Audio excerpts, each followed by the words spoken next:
The chandeliers of the Manhattan Grand Hotel glimmered like 1,000 frozen stars, casting their arrogant light across the ballroom.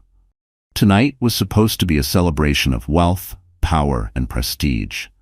But hidden beneath the glitter and gold was a storm that no one could stop. At the center of the room stood Andrew Weston, Wall Street's golden boy. He laughed too loudly, his tuxedo sharp enough to slice through the whispers surrounding him. But what truly captured everyone's attention wasn't Andrew himself. It was the woman clinging to his arm. Gala Summers, a 23-year-old social media star with fire-red hair and a dress so revealing that it dared the world to look away. The two of them looked like a scene from a tabloid. Powerful billionaire with his young mistress, flaunting a romance in front of Manhattan's elite. Glasses clinked, cameras flashed, but behind the smiles there was poison. Guests exchanged knowing glances. Some smirked, some gasped, a few shook their heads. But no one dared confront him. After all, Andrew Weston wasn't just rich, he was untouchable, or so he thought. Because while Andrew was parading his mistress under the chandeliers, his wife Emma was standing at the edge of the ballroom, her hand resting protectively over her swollen belly. Emma Weston, 6 months pregnant, wore a simple ivory dress that didn't glitter under the lights. She didn't need sequins to make a statement. Her eyes, deep with hurt but burning with resolve, were louder than any diamond necklace. She stood still, watching as her husband laughed with another woman, as if his vows were dust. It wasn't the first time Andrew had betrayed her. The late-night calls, the secret trips, the whispers of perfume on his suit. She had known, she had endured, she had prayed for change. But tonight was different. Tonight, he crossed a line no woman should ever be forced to accept.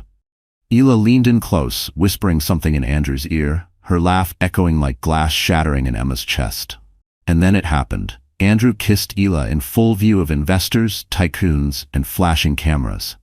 The ballroom froze. Forks clinked against plates. Murmurs rose like waves crashing against marble walls. A pregnant wife left behind, a mistress on display, and a husband too arrogant to care. Emma's hand trembled on her clutch, but her face didn't crumble. Inside, her heart cracked into 1,000 pieces, but she held her chin high. Every humiliation she had endured, every insult, every lonely night, all of it sharpened into one moment of clarity. She would not break. Slowly, deliberately, Emma turned away from the ballroom. Her heels clicked against the marble, echoing like a countdown. A few guests watched her go, pity flickering in their eyes. Others pretended not to notice, too afraid of Andrew's power to intervene. But what none of them knew was that Emma had already made her decision. Back at their penthouse earlier that evening, she had placed a set of papers on Andrew's desk. Divorce papers, signed, sealed, irreversible. She had been too afraid for weeks, terrified of raising a child alone. But betrayal had a way of turning fear into fire. Now, as she walked out of the ballroom, she carried more than heartbreak. She carried freedom. Outside, the city air was crisp, heavy with the scent of rain. Emma hailed a car, her hand shaking as she held her belly. Every beat of her heart screamed that this was madness. But madness was better than chains. The car pulled away from the glowing hotel. Behind her, Andrew was still basking in the spotlight, blind to the storm about to crush him. He had no idea that his wife was done begging for scraps of love. No idea that tonight wasn't his victory. It was the beginning of his downfall. Emma's phone buzzed in her purse. She pulled it out, expecting another cruel headline, another reminder of her husband's betrayal. But the message on the screen froze her breath. "Your jet is ready. Please proceed to the private terminal. Everything you need is waiting." Emma blinked. Jet? She hadn't arranged for anything. She had no plan beyond walking out. But the message was clear. Someone powerful, knew what she was going through. And they weren't just offering sympathy. They were offering escape. Her heart pounded as the car turned toward the private airport. She didn't ask questions. She didn't dare hope. But deep inside, a spark lit up. Could it be Ethan Blackwell, the billionaire CEO Andrew had once mocked at a boardroom table? Ethan, the man with eyes that always lingered a moment longer on her, as if he saw the pain no one else noticed? Emma gripped her belly tighter, whispering to the child inside, "We're leaving, sweetheart. We're leaving tonight." And as the lights of Manhattan faded into the distance, Emma Weston, the woman everyone thought too weak, too dependent, too broken, was about to step into a jet that would carry her away from betrayal, away from humiliation, and into a future no one could have predicted. Because this wasn't the end of her story. It was only the beginning. And when Andrew Weston walked back into his penthouse after his night with his mistress, he would find only two things waiting for him: divorce papers on his desk and an empty home. Emma Weston had once believed in fairy tales. She believed in the kind of love that could weather storms, the kind of marriage where two people built a world together hand in hand. For a time, she thought she had found it. But fairy tales are fragile things, and reality has a way of shattering even the most carefully guarded dreams. Emma was 29, raised not in the marble halls of wealth, but in the quiet hum of a working-class neighborhood in Pennsylvania. Her father was a schoolteacher who loved literature, and her mother worked as a nurse with hands always busy, always tired but full of care. From them, Emma learned compassion, patience, and the strength to stand tall even when the world felt heavy. She grew up reading books in the corner of a small public library, dreaming of one day working in the arts. She carried those dreams with her to college, where she studied art history and later earned a master's degree. It wasn't glamorous, but it was hers. She worked part-time at a museum, guiding school children through halls of paintings, teaching them to see not just color, but emotion, not just lines, but meaning. Those were her happiest days, simple, full of quiet purpose. And then she met Andrew Weston. He was magnetic, the kind of man who drew attention without asking for it. At a charity gala she attended with a friend, Andrew walked up to her with a confidence that both startled and intrigued her. His suit was expensive, his smile charming, and when he spoke, it was as though he had the whole world figured out. Emma, with her gentle presence and shy laugh, seemed invisible compared to the glamorous women around him. But Andrew noticed her, or at least, he made her believe he did. Their whirlwind romance unfolded like pages in the very novels Emma loved. Flowers at her doorstep, dinners under candlelight, promises whispered late at night. When Andrew proposed after only 8 months, Emma thought it was destiny. Against her parents' quiet warnings that it all seemed too fast, she said yes. She wanted to believe that a man so powerful could truly love her for who she was. For a while, life was golden. They lived in a penthouse overlooking Central Park, attended galas, and smiled for photographers. Andrew introduced her to the world as his queen, and Emma believed her happily ever after had finally arrived. But cracks formed quickly. Andrew's charm began to fade behind closed doors. He complained that Emma was too ordinary, that she didn't fit into the sharp-edged world he was building. She was urged to dress flashier, to speak less, to smile more when standing beside him at events. Every time Emma tried to voice her own thoughts, Andrew would brush them aside. And then came the loneliness. Nights when Andrew didn't come home, excuses about late meetings or business trips. Emma wanted to believe him. She clung to the idea that if she loved him enough, he would change.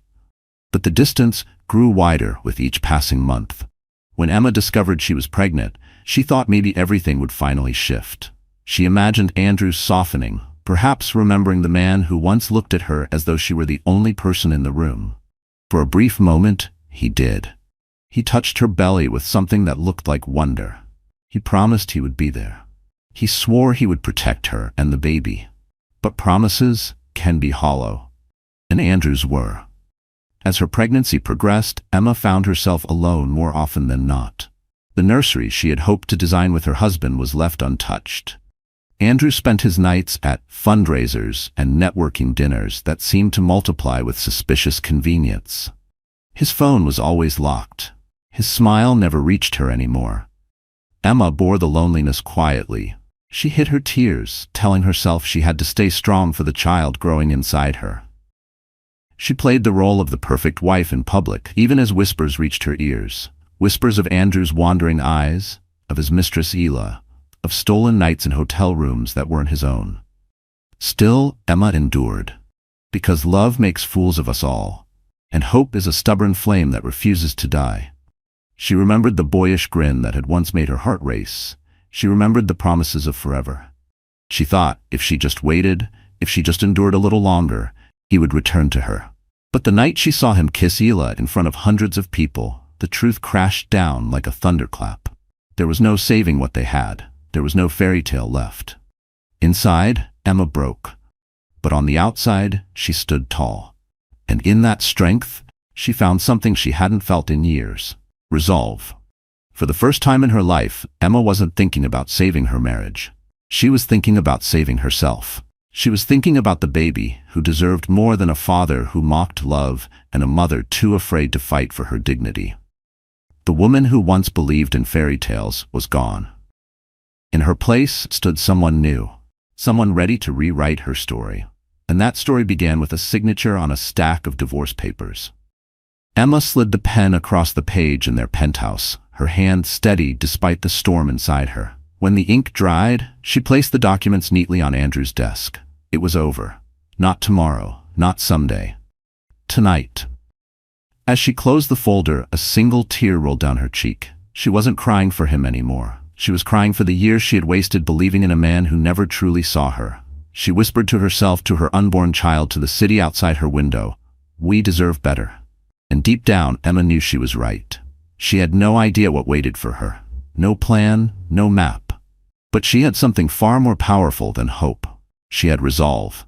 And as the rain began to fall against the glass windows of the penthouse, Emma Weston, pregnant, abandoned, but no longer afraid, was about to make a choice that would shock not only her husband, but the entire world. The city never truly sleeps, and neither did the Weston's world. From the outside, their life was painted in gold.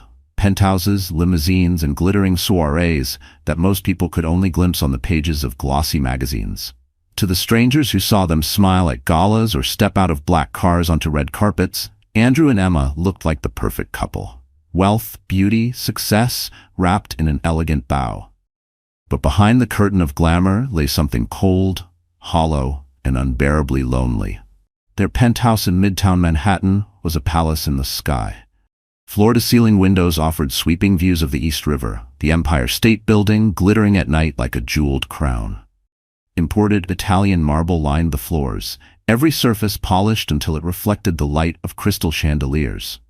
The furniture was custom-made, sleek and expensive, yet so impersonal it felt more like a showroom than a home.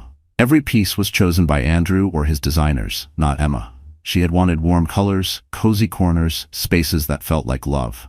What she got instead were cold lines, empty rooms, and silence. Silence. That was the loudest thing in their penthouse. Andrew was rarely home, and when he was, he filled the space with phone calls, arguments, or the glow of another screen. Emma often found herself standing alone by the nursery door, one hand on her belly, whispering to the baby inside about a future she prayed would be brighter than the present. The contrast between her world and Andrew's became painfully clear during the galas he insisted they attend. These weren't mere parties. They were battles, fields where power was currency and reputation was armor. Every chandelier dripped with diamonds, every table bloomed with flowers that cost more than a month's rent in the neighborhoods Emma once knew. Champagne flowed endlessly, and conversations were sharp, veiled daggers wrapped in polite laughter. Emma, in her understated dresses, always felt like a shadow among the women who wore gowns straight from Paris runways, their wrists heavy with jewels, their lips curling with the kind of confidence born from privilege. She moved through those glittering halls with quiet grace, smiling when spoken to, speaking only when necessary. Andrew expected her to play the role of the perfect accessory, seen, admired, but never truly heard. It was at these events that Emma began to notice the shift. Andrew, once attentive, no longer walked beside her. Instead, he drifted toward younger women, ambitious socialites, and investors eager to laugh at his every joke. His arm would slip from hers as easily as his vows had slipped from his heart. And though the cameras still caught them together, the connection was long gone. Yet, the world outside believed the illusion. Headlines called them New York's golden couple. Photographers captured their smiles, never the cracks in between. And Emma, though her heart was breaking, kept her silence. For her child, for her dignity. For the shred of hope that maybe, just maybe, things could change. But the truth was written in the very walls of the world Andrew had built. The penthouse was a museum of ambition. The galas were theaters of betrayal. And Emma was an actress trapped in a role she never auditioned for. One memory lingered in her mind like a wound. It was a gala at the Metropolitan Museum, a night drenched in opulence. Emma had chosen a simple navy gown, elegant but modest. She remembered feeling the baby kick for the first time that evening, a tiny flutter of life reminding her that she wasn't truly alone. She had smiled to herself, placing a gentle hand on her stomach. Andrew hadn't noticed. He was too busy whispering in Hila's ear near the champagne fountain, his hand grazing the small of her back in a gesture that once belonged only to Emma. People saw. They whispered. Some pitied Emma, others delighted in the scandal. She had stood there, back straight, eyes forward, swallowing the lump in her throat until it felt like she would choke. After the event, as their car drove home through the sparkling city, Emma had turned to Andrew, her voice trembling but firm. "Andrew, please. This isn't right. We're having a baby. I need you with me." He had laughed, cold and dismissive. "Don't be dramatic, Emma. This is how the world works. You'll get used to it." Those words echoed in her head long after. You'll get used to it. As though betrayal were a routine, as though humiliation were a dress she should learn to wear. But she couldn't, she wouldn't, and so as the weeks passed, Emma began to see the truth more clearly than ever before. The world Andrew had built was never hers. She was a guest in his empire, tolerated but never cherished. Her role was decorative, her voice silenced, her love taken for granted. Yet the very same glittering world that had once trapped her would soon become the stage for her liberation. Because behind the closed doors of their penthouse, Emma had already drawn the line. The divorce papers were more than ink on paper. They were her declaration of freedom. She no longer cared about appearances. She no longer feared whispers. She was done playing the perfect wife in a world that was never perfect at all. The setting that had once humiliated her, the ballrooms, the penthouse, the endless spotlight, would soon witness something far more shocking than a scandal. It would witness a woman rising from the ashes, no longer a silent accessory, but a force powerful enough to change everything. And as Emma stood in the marble hallway of the penthouse that night, staring at the city lights below, she knew one thing for certain: the glamorous world Andrew prized above all else was about to become the very stage of his downfall. Every story has a villain, but villains rarely see themselves that way. In Andrew Weston's mind, he was not a betrayer, not a liar, not a man tearing his family apart.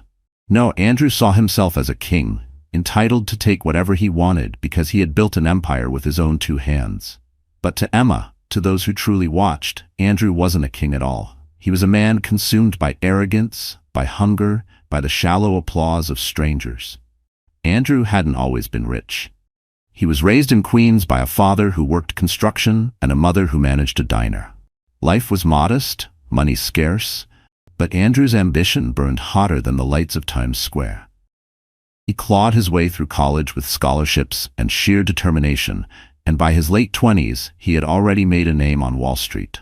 His rise was meteoric, fueled by charisma, charm, and a cutthroat instinct that made investors trust him and fear him. By the time he met Emma, Andrew had enough wealth to buy anything, but not enough to quench the thirst inside him. At first, Emma's kindness had been a novelty. She was different from the women in his circles, gentle, sincere, untainted by greed. She adored him without question, and for a while, Andrew enjoyed being her hero. But arrogance is a disease, and Andrew was already infected. He grew restless. Emma's simplicity, once refreshing, now felt dull to him. She wanted love, home, a family. He wanted power, excitement, conquest. He started craving the rush of being desired by others, the thrill of stepping into a room and knowing every woman wondered what it would be like to be on his arm. And then came Hila Summers. At 23, Hila was everything Emma was not, or so Andrew believed. She was loud where Emma was soft. She was bold where Emma was modest. She knew how to work a camera, how to pose so every angle screamed perfection. She was a rising social media influencer, a girl who turned her life into spectacle, her beauty into currency. They met at a networking event Andrew attended alone. Hila had maneuvered her way into the party, though she had no real reason to be there. She wasn't an investor or a partner. She was simply beautiful, and that was enough. Andrew noticed her instantly. The red hair, the daring dress, the laugh that rang through the air like a bell no one could ignore. To Andrew, Yila was temptation wrapped in sequins. To Yila, Andrew was opportunity in a tuxedo.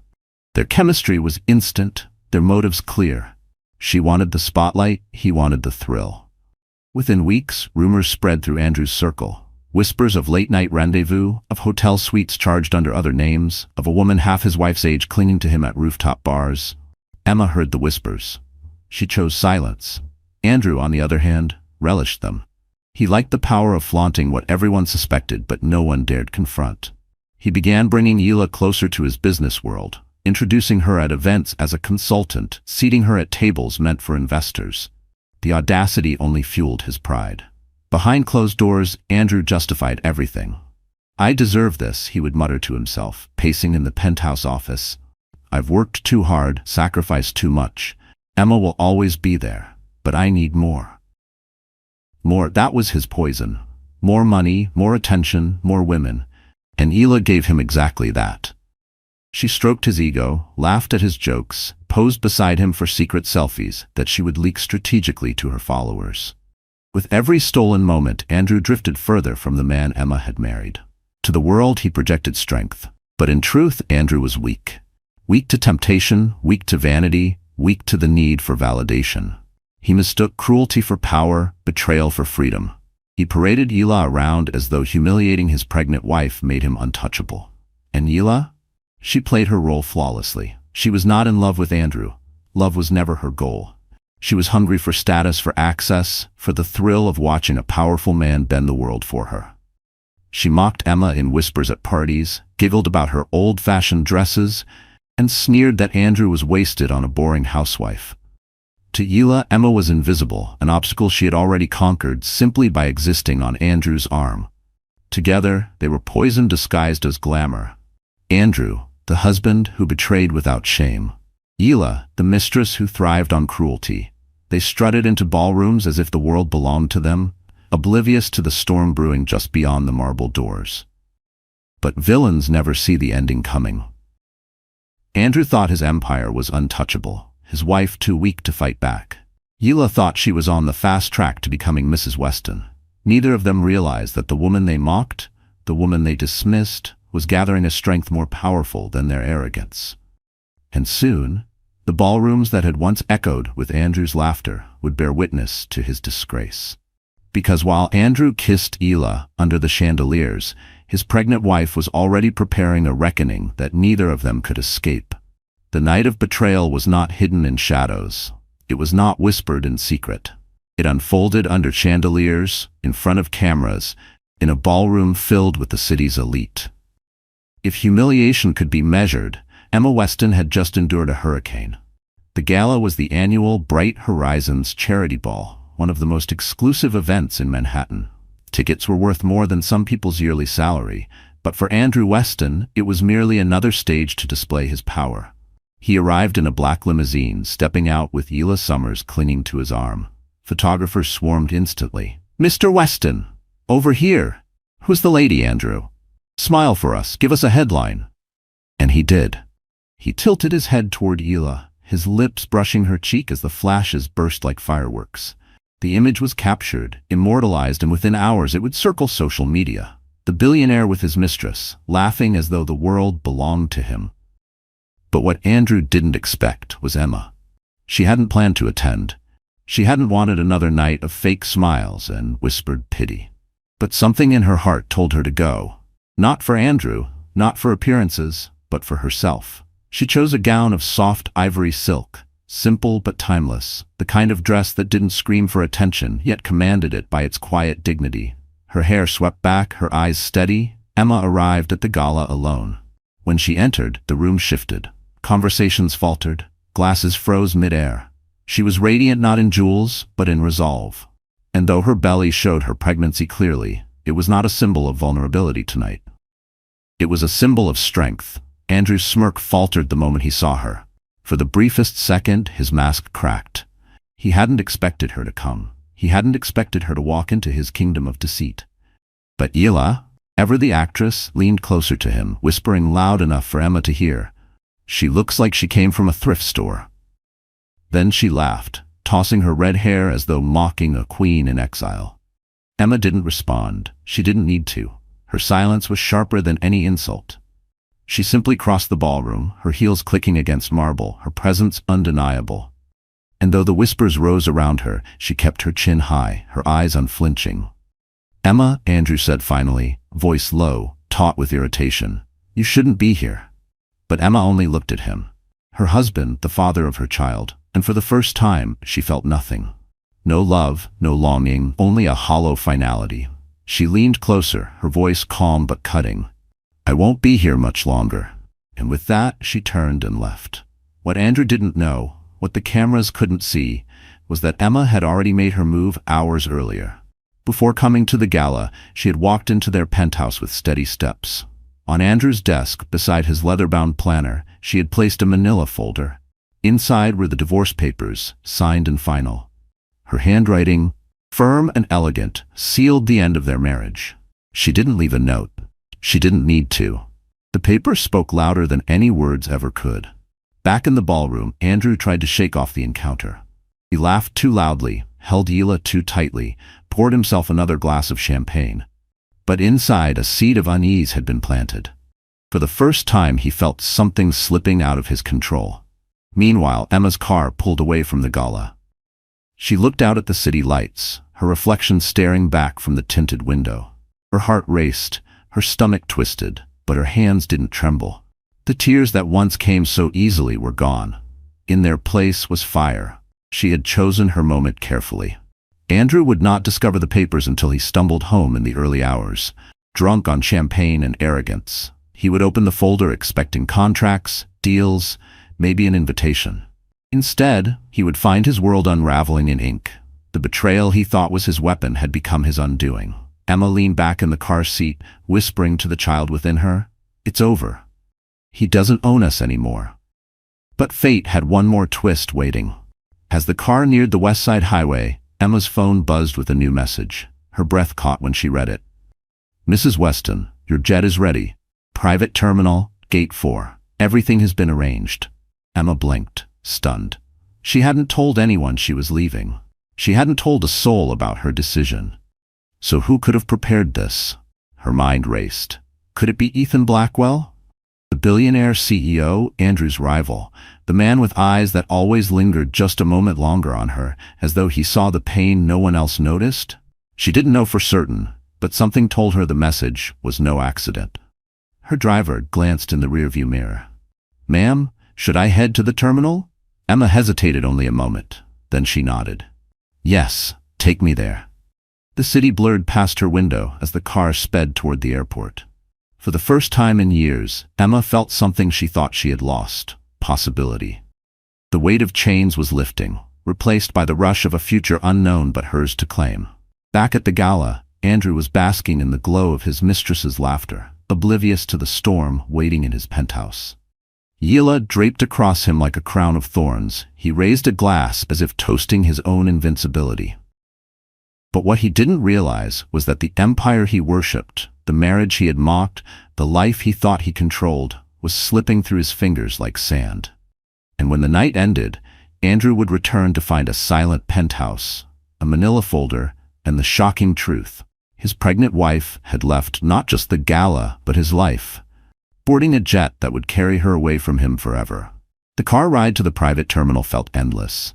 Outside the tinted windows, Manhattan's neon lights blurred into streaks of gold and crimson, but Emma hardly saw them.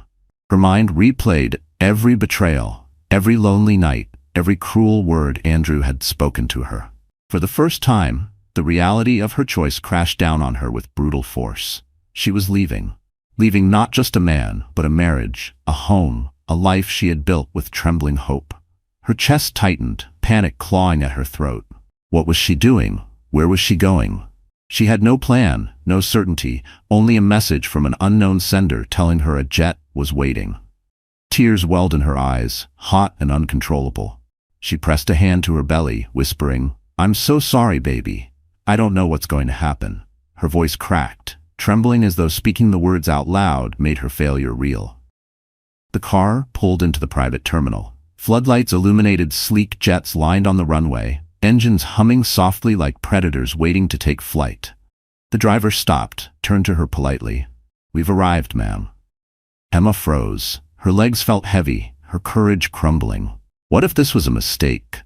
What if she couldn't survive on her own? She had lived under Andrew's shadow for so long that independence felt like a foreign country, terrifying and unknown. Her phone buzzed again, another message. Everything will be all right. Step forward. You are not alone. Emma's throat tightened. She wanted to believe it, but doubt screamed louder. She stumbled out of the car, the night air biting against her skin. The terminal was quiet, eerily so, as if the world itself was holding its breath. She walked slowly toward the lit hangar, each step heavier than the last. Her body trembled, not from cold but from fear. She had never felt so vulnerable. Pregnant, abandoned, betrayed, and now on the edge of a decision that would define the rest of her life. The tears came harder, breaking past the walls she had tried to build. She leaned against her suitcase, sobbing silently. She thought of the nursery back in the penthouse, still empty. She thought of the way Andrew once kissed her forehead, a memory so distant it felt like a lie. She thought of her parents back in Pennsylvania, who had raised her to be strong but never imagined she would face a storm like this. "I can't do this," she whispered. "I can't." Her knees buckled. She sank onto a bench outside the hangar, her face buried in her hands. For a moment, the world shrank into a tunnel of despair. She imagined the headlines already swirling. Pregnant wife abandons millionaire husband. The gossip, the judgment, the whispers, she could hear them all in her mind. What if she was making a terrible mistake? What if she couldn't provide for her child? What if Andrew was right, that she was ordinary, weak, replaceable? The fear consumed her until she could barely breathe. She gasped for air, trembling, her tears falling onto the marble floor beneath her shoes. She thought of going back. Just once, she thought of walking into the penthouse, picking up the divorce papers, pretending none of this had happened. Maybe Andrew would forgive her for daring to leave. Maybe he would let her stay, even if only as a shadow in his world. At least then she wouldn't be alone. The thought was poison, but desperation makes poison taste like salvation. She clutched her belly again, whispering through sobs. "I can't give you nothing. I can't give you pain. You deserve a father, a home, something more than this." For a long time, Emma sat in that darkness, drowning in her fears. The weight of the city, the betrayal, the uncertainty pressed down until she thought she would collapse entirely. And then, through the fog of tears, she heard footsteps. Slow, steady, purposeful. Emma lifted her head, her vision blurred. A tall figure approached from the shadows, his outline sharp under the glow of the terminal lights. He wasn't rushing, wasn't hesitant. He walked with calm certainty, as though he had been waiting for this very moment. Her heart skipped. Panic flared. Who was it? Another betrayal? Another cruel twist from fate? The man stopped a few feet away. His voice was low, steady, reassuring. "Emma," he said, "you're not alone anymore." Her breath caught. She knew that voice. It was Ethan Blackwell, the billionaire CEO, Andrew's rival, the man whose quiet glances had always lingered on her just a second too long, the man who had seen her pain when no one else did. Emma froze, her tears still wet on her cheeks. She wanted to stand, to run, to collapse into his arms, but her body wouldn't move. Ethan's gaze was steady, unwavering. He didn't look at her with pity. He didn't look at her with judgment. He looked at her as though she was more than the broken wife of a cheating husband. He looked at her as though she mattered. Emma's lips trembled, 1,000 questions pressing against her tongue, but only one escaped. "Why are you here?" Ethan stepped closer, his voice firm yet gentle. "Because it's time someone stood by you. And if you'll let me, I will." For the first time that night, Emma felt her lungs expand with a breath that didn't taste of fear. For the first time, she felt the faintest glimmer of hope. And as Ethan extended his hand toward her, Emma realized that her collapse might not be the end. It might be the moment just before she rose again. For a moment, neither of them spoke. The terminal lights hummed, the runway glowed like a silver ribbon in the dark, and Emma's breath came in shallow waves. Ethan's hand remained steady, open, waiting, not demanding. That small grace mattered. She took it. His palm was warm, grounding, the kind of touch that said you're safe without saying anything at all. "Was it you?" she asked, voice hoarse. "The messages, the jet." "Yes," he said, "but only if you want to get on it." He glanced toward the hangar where a sleek Gulfstream sat with its stairs lowered. Nearby, two women in navy uniforms waited, one with a medical bag, the other with a clipboard. "That's Dr. Patel. She's an OBGYN. She'll ride with us. Your comfort first, your choice always." Emma's throat tightened. Politeness, not pity. Boundaries, not pressure. She nodded, and he guided her at a slow pace, matching her steps. The wind nipped at her cheeks. She could still taste the salt of her tears. But inside the cabin, the air was warm and soft. No perfume heavy enough to make her sick, no flashing cameras, no marble floors freezing her feet, just cream leather seats, a quilted blanket, and the quiet hush of privacy. Dr. Patel greeted her gently, took her vitals, and listened to the baby's heartbeat. The sound filled the cabin like a small drum of hope. "Strong," the doctor said with a smile. "And so are you." Emma swallowed, blinking back fresh tears. "Thank you." Ethan stayed by the door, hands in his pockets, giving her space. When the doctor stepped aside, he moved to the opposite seat and sat down slowly. "I owe you honesty," he said. "You're about to learn things that will hurt, but they'll also protect you." She braced herself. "Tell me." He opened a leather folder. Inside were printouts, time-stamped emails, and screenshots with highlighted lines. 3 months ago, he began, "My compliance team flagged transfers from Andrew's accounts to a shell company tied to Gila. That part is ugly but simple. The part that involves you is not." Emma's hands tightened on the blanket. "Me?" Ethan slid a document across the table. 2 forged authorizations using your e-signature. One opened a line of credit in your name. The other granted household CFO access to a charitable account set up under the Bright Horizons umbrella. If anything blew up, the records would make it look like you approved the funds. She stared at the page until the letters blurred. "No, I've never signed anything like this." "I know," Ethan said quietly. "The metadata proves it. The device that executed the signatures was registered to Andrew's chief of staff. We've preserved everything, chain of custody, server logs, the lot." Her breath shook. Anger didn't roar. It burned steady and low, like a pilot light that finally found fuel. "He really planned to make me the scapegoat." "Yes," Ethan said, and he almost pulled it off. He slid over a sealed drive. "This is a copy. The originals are with counsel and a federal contact who owes me a favor." Emma lifted her eyes. "Why are you doing this for me?" He met her gaze. "Because it's the right thing, and because I watched you stand at those galas with more dignity than any of us deserved. I should have intervened sooner." He lowered his voice. "Tonight I'm intervening fully, with your consent." Silence folded around them. Emma felt the baby shift, a small flutter, as if urging her forward. "Where are we going?" "My coastal house," Ethan said. "It's quiet, secure, and has a nursery prepared for a friend who never used it. 2 female security officers and a house manager will be there. We can also fly you to your parents in Pennsylvania if you prefer. This is your decision, not mine." Choice. He kept giving her that word as if he knew how rarely she'd held it. Emma inhaled, then nodded. "Your house, tonight." He signaled to the pilot, then leaned back as the engines purred. The runway lights stretched ahead like a promise. He didn't crowd her, didn't pepper her with plans, just let her settle as Dr. Patel brought water and a small plate of crackers. When Emma's hand stopped trembling, Ethan spoke again, lower, careful. "There's more," he said. "Andrew's board is restless. Liquidity issues, exposure from the charity accounts, and his behavior. I acquired a significant minority position over the last year. I wasn't planning to use it like this, but when I saw those forged documents, I triggered a governance review. By morning, he'll face an emergency session." Emma's heart skittered. "You can take his company?" "I can force accountability," he said. "Whether the board removes him is up to them. Whether the press gets a story tonight is up to you." Her fingers grazed the sealed drive. "You're giving me the choice to go public." "Or to do nothing," Ethan said. "Or to hand everything to your lawyer and sleep. Power is not the headline. It's the right to decide how your story is told." Emma closed her eyes. For the first time, the future opened in more than one direction. She could imagine waking up without dread. She could imagine her child seeing her as brave, not broken. She could imagine being more than a shadow in a man's world. "Why tonight?" she asked. "Because he escalated tonight," Ethan replied.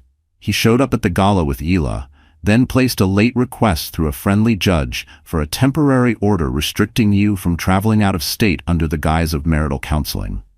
It didn't go through, the judge declined, but it told me his next move would be darker. I couldn't risk him boxing you in. Emma let out a shaky breath. He would cage me just to keep control.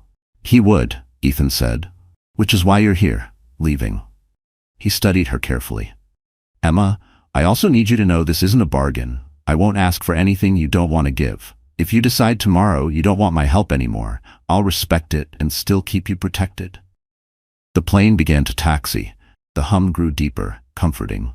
Emma watched the runway slide past the windows and remembered standing alone at the nursery door, praying for a sign. Maybe this was it. Not rescue, not a fairy tale, just a good man offering a safe road when the one behind her had collapsed. Thank you, she said.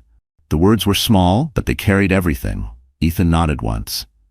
Rest. Dr. Patel will check on you during the flight. He reached for the folder again, as if remembering something, then paused.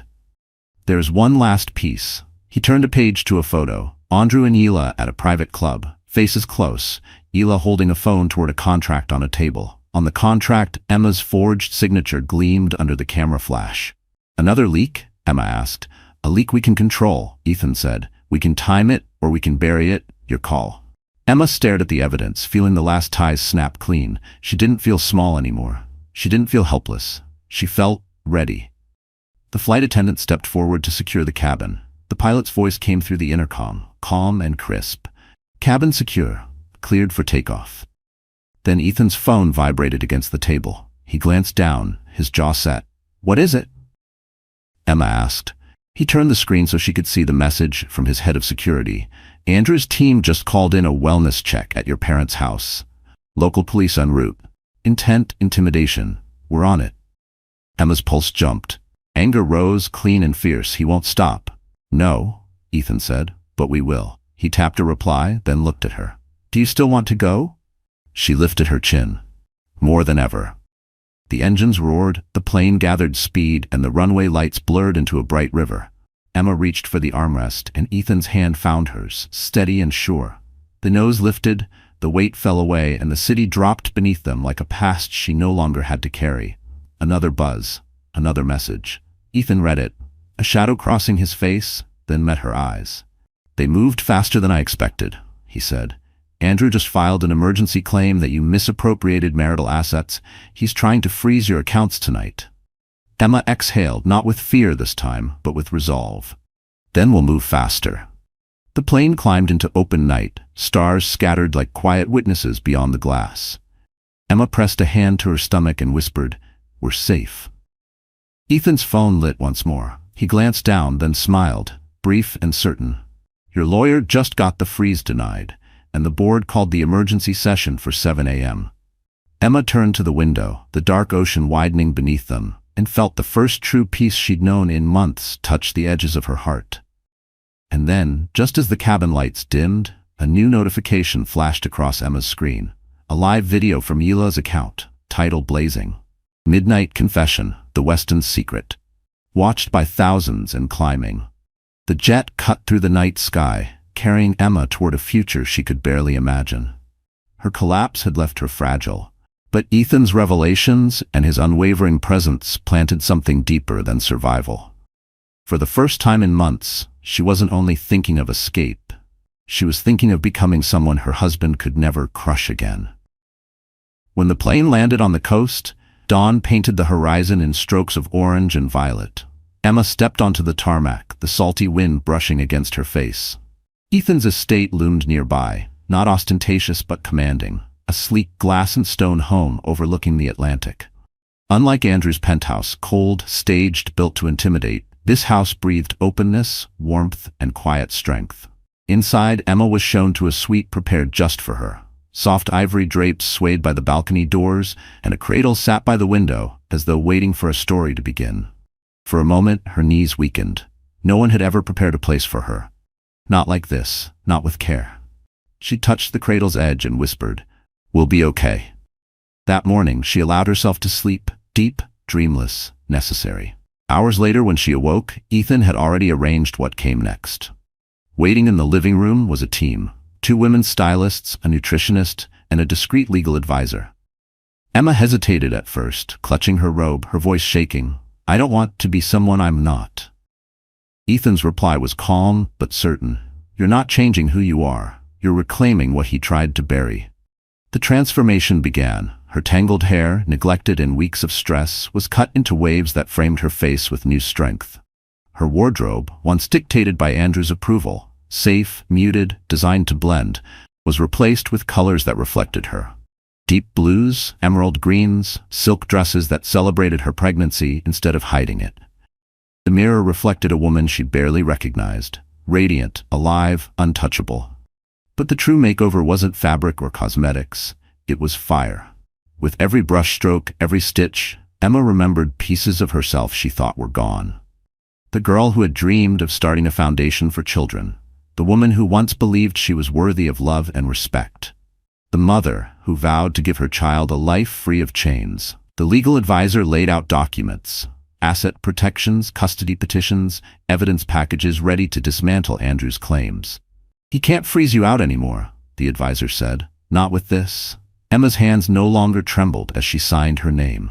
With every stroke of the pen, she was not just leaving Andrew, she was erasing the story he tried to write for her. By evening, Ethan invited her to the terrace overlooking the sea. The sky blazed crimson as waves crashed below. He poured sparkling water into crystal glasses, raising his in quiet salute. "To your new beginning," he said. Emma lifted hers. Her voice, steady now, carried farther than she expected. To never being his victim again. That night, she stood in front of the mirror one last time. She wore a black satin gown that hugged her figure, her shoulders bare, her eyes fierce. She whispered to her reflection, "He wanted me broken. But I'm going to walk back into his world stronger than he ever imagined." The phone on the dresser buzzed. A news alert. Emma's heart tightened as she read the headline flashing across every screen in New York. Yila Summers live. The Westons' marriage exposed. The truth about Emma. The mistress's smirking face filled the feed, her voice already echoing to millions. Emma tightened her grip on the phone, her eyes no longer fearful but sharp as steel. And as the world tuned in to watch her humiliation, Emma whispered to her unborn child, "They don't know yet, but they're about to."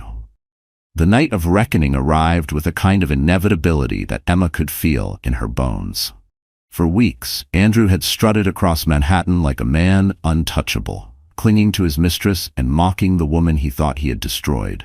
But arrogance blinds even the clever, and Andrew was no exception. He had mistaken Emma's silence for weakness.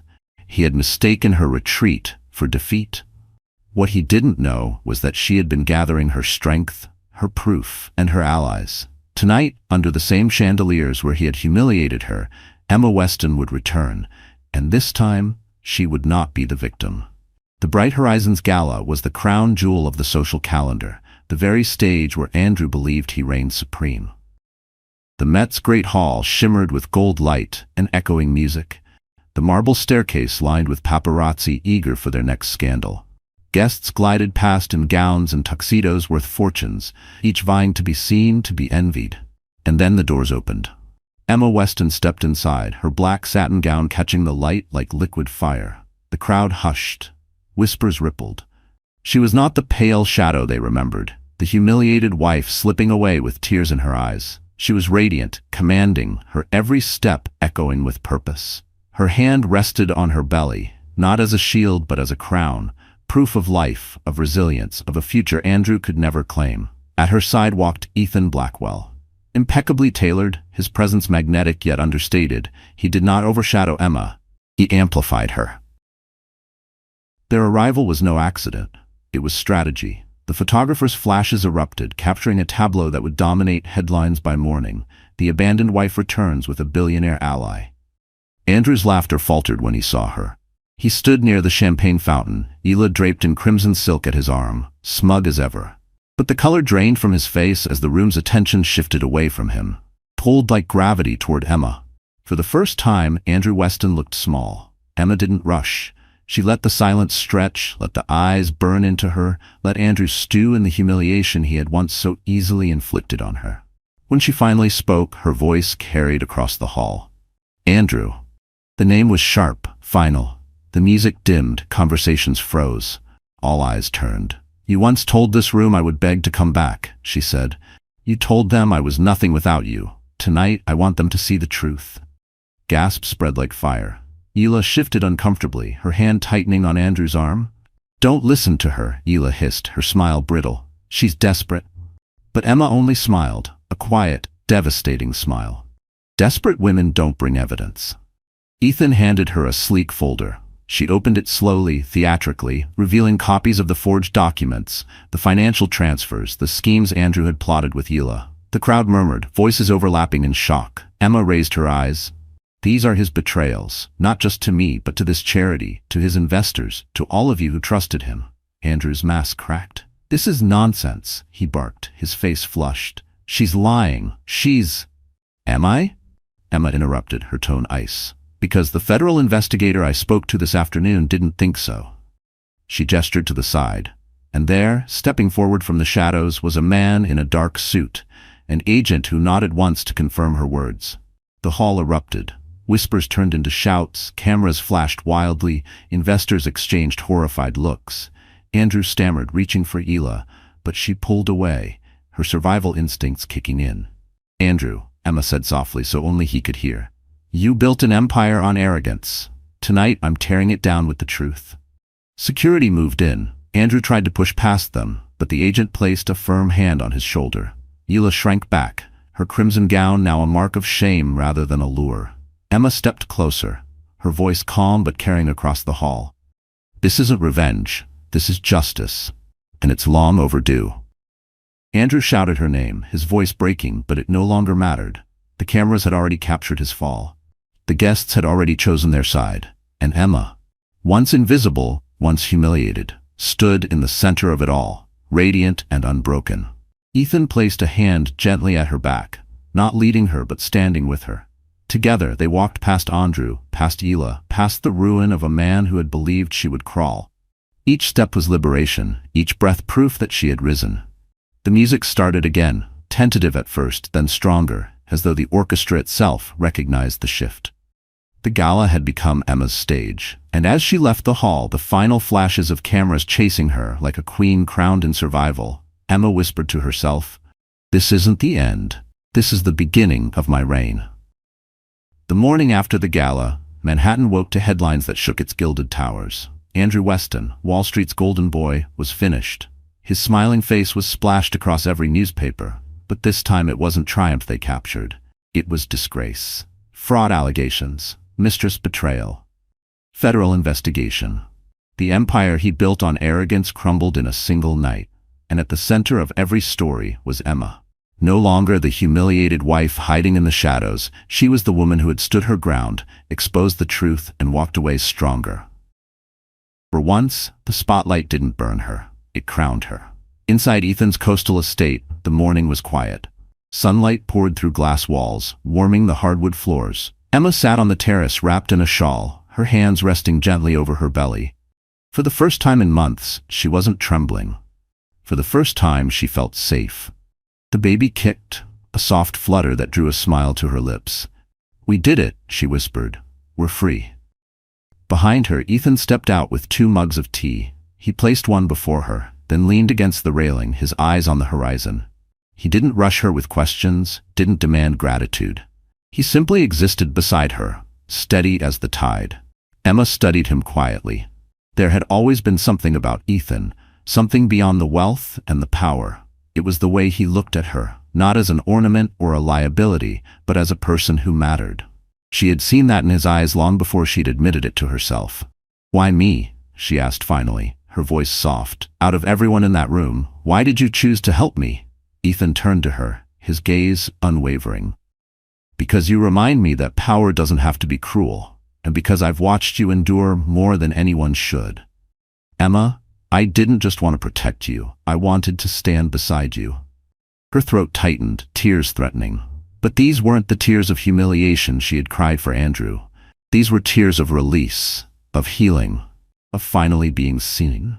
Days turned into weeks. The investigation into Andrew deepened, his accounts frozen, his mistress vanishing as quickly as she had appeared. He tried calling Emma, pleading, threatening, bargaining. She didn't answer. She didn't need to. The man who once controlled every part of her life had no power over her anymore. Instead, Emma focused on building something new. With Ethan's guidance, but more importantly, with her own vision, she began drafting plans for a foundation. A place that would provide resources for women left broken by betrayal, for mothers who had nowhere to turn, for those who needed what she had once prayed for, a second chance. When she walked into her first board meeting, her gown replaced with a simple navy dress, and her hair pulled back with purpose, the room quieted. No longer was she Andrew's wife. She was Emma Weston, founder, mother, survivor. She didn't just have a story, she had a mission. Ethan attended that meeting, not as a savior, but as support. He sat quietly, letting Emma's words fill the room. And when she finished her presentation, when the board erupted into applause, Ethan's eyes held pride. Not for what he had done for her, but for what she had become. Months later, the Foundation's gala was announced. Not in Andrew's world of arrogance, but in Emma's world of healing. The same chandeliers that had once witnessed her humiliation now shimmered above her triumph. Guests gathered, not to gossip, but to celebrate resilience. Emma stood at the podium, her child asleep in a cradle nearby, her voice steady as she addressed the crowd. For too long, I believed my worth was tied to someone else's opinion. I believed silence was strength and endurance was love. But tonight, I stand here to tell you, strength is walking away from what destroys you. Love is protecting yourself and those who depend on you. And worth is something no one can take unless you give it away. The applause thundered. Tears glistened in strangers' eyes. Emma felt her own heart expand, not with pride, but with peace. As the night wound down, she found herself on the terrace again, the city lights glowing like fireflies. Ethan joined her, as he always did, not filling the silence but honoring it. He looked at her with quiet respect, with something more lingering behind it. Emma, he said finally, his voice low, you don't need anyone to complete you. You've proven that. But if you ever decide you want a partner, not out of need but out of choice, I'd be honored if you chose me. Emma's heart swelled. For years, she had begged for scraps of love from a man who gave none. Now she was being offered something she had never known. Love without chains. She didn't answer immediately. She didn't need to. She simply placed her hand over his, steady and sure. For now, that was enough. As midnight fell, Emma whispered to her child, "We're safe, we're loved, and we'll never be broken again." And for the first time in her life, she truly believed it.